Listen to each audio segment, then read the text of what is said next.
জামালপুরে বিএনপি চেয়ারপারসনের উপদেষ্টা কাউন্সিলের সদস্য বীর মুক্তিযোদ্ধা মোহাম্মদ জহুরুল হক শাহজাদা মিয়া বলেছেন, সংস্কার করে গেছেন শহীদ রাষ্ট্রপতি জিয়াউর রহমান।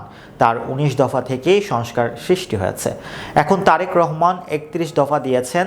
ডক্টর ইউনূস সাহেব, আপনি ৩১ দফা পড়লেই তার মধ্যে সব সংস্কার পেয়ে যাবেন। আপনাকে আর কোনো কিছু করতে হবে না। আপনি ৩১ দফা মেনে দেশ পরিচালনা করে দ্রুত নির্বাচন দিয়ে দেন।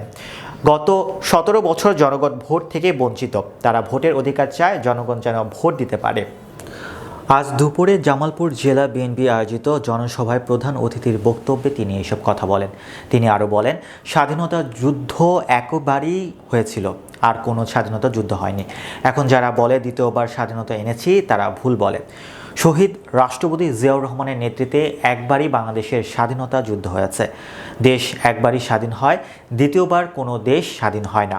সারা বাংলাদেশে এমন কোনো নেতাকর্মী নেই যার নামে মামলা নেই। আমরা ঘর থেকে বের হতে পারতাম না।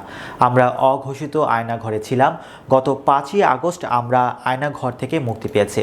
নিত্য প্রয়োজনীয় পণ্যের মূল্য সহনীয় রাখা, আইন শৃঙ্খলা পরিস্থিতি উন্নতি, নির্বাচনী রোডম্যাপ ঘোষণা, ফ্যাসিবাদীদের চক্রান্ত মোকাবেলা সহ বিভিন্ন জনদাবিতে শহরের স্টেশন রোডে দলীয় কার্যালয়ের সামনে জেলা বিএনপির এই জনসভার আয়োজন করে। জেলা বিএনপির সভাপতি ফরিদুল কবির তালুকদার শামীমের সভাপতিত্বে অন্যান্যর মধ্যে বিএনপির সহ সাংগঠনিক সম্পাদক ও জেলা বিএনপির সাধারণ সম্পাদক অ্যাডভোকেট শাহ মোহাম্মদ ওয়ারেস আলী মামুন, বিএনপির জলবায়ু পরিবর্তন বিষয়ক সহ সম্পাদক মোস্তাফিজুর রহমান বাবুল, সাবেক সংসদ সদস্য মোহাম্মদ সুলতান মাহমুদ বাবু, জেলা বিএনপির সিনিয়র যুগ্ম সাধারণ সম্পাদক শহীদুল হক খান দুলাল, সাংগঠনিক সম্পাদক লোকমান আহমেদ খান লোতন, শফিকুল ইসলাম খান, সজীব সহ অন্যান্যরা বক্তব্য রাখেন।